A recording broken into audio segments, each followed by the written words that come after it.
السلام عليكم ورحمة الله تعالى وبركاته. اهلا ومرحبا بكم في فيديو جديد. كنتمنى تكونوا بخير وعلى خير. اليوم غادي نقدم لكم واحد الطاجين ديال الحوت كيجي بنين ولذيذ واكيد غادي يعجبكم ان شاء الله. غادي نعطيكم المقادير مباشره وانا كنخدم هذا الطاجين هذا. على بركه الله غادي نحتاجوا لهذا الطاجين هذا. كما كتشوفوا هنايا راه غندير الطاجين ديال الفرخ. اللي ما عرفوش باللغه العربيه هو الحوت ديال السنور.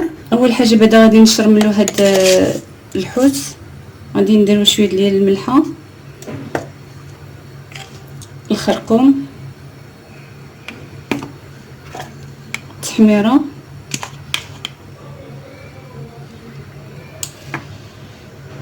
وشويه ديال السكنجبير،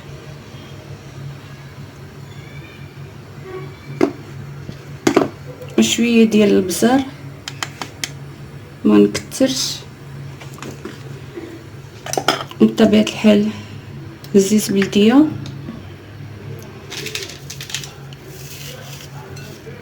شويه ديال الربيع، وشويه ديال الثومه. غادي نخلط هاد العناصر مزيان ونخليوه يرقد. نخليوه يرقد واحد قياس ساعه المكانه هكذاياك باش يجي بنين في المذاق ديالو. صافي بحال هكذا. غادي ندير له السلفون ونخليه في الثلاجه ونخليه ساعه المكانه يرقد. كما قلت لكم درنا في الطاجين زبيسه بلديه في الاول. غادي نديروا البصله،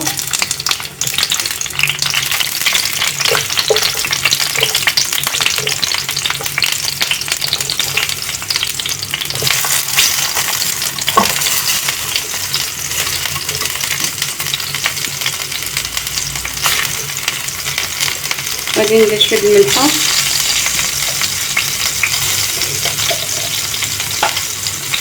نفس العطريه اللي درنا في الحوت غادي نديروه هنايا. خرقوم بلدي،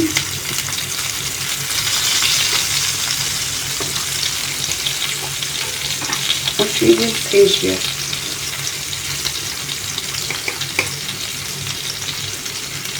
صافي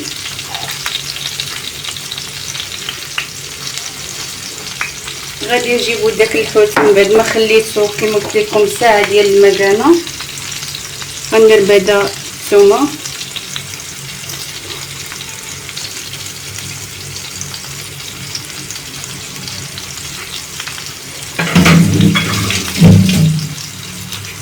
انا كنخدم غير بيديا.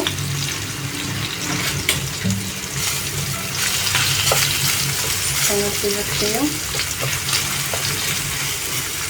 اللي عنده لاطري ديال الحوت البنات يزيدوها. صافي غادي نستف هذاك الحوت.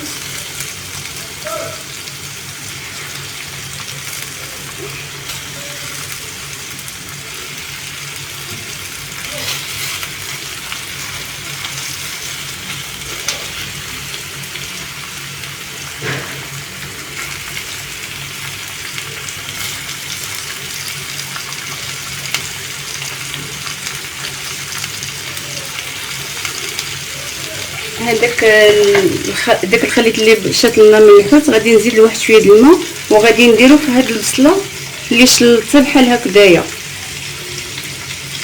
صافي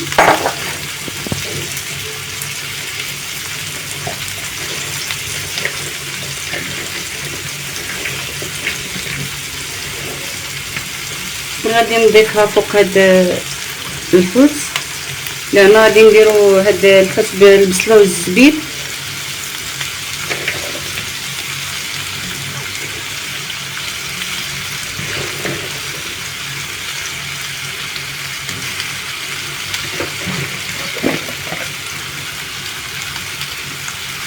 صافي هكذايا.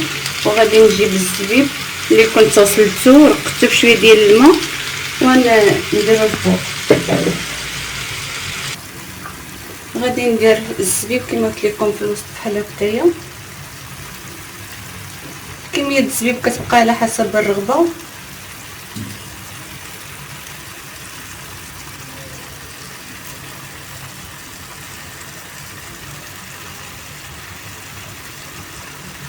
صافي غادي نسد عليه، ما غادي نضيفوا له لا ما لا والو لان البصله كتطلق الماء. غادي نقصوا عليه عافيه مهيله كيشمعوا، ونخليوه يطيب على خاطرو حتى تسل ديك المريقه وتلبى ويطيب الحوت، ونطلقوا في الشكل النهائي ديالو باذن الله.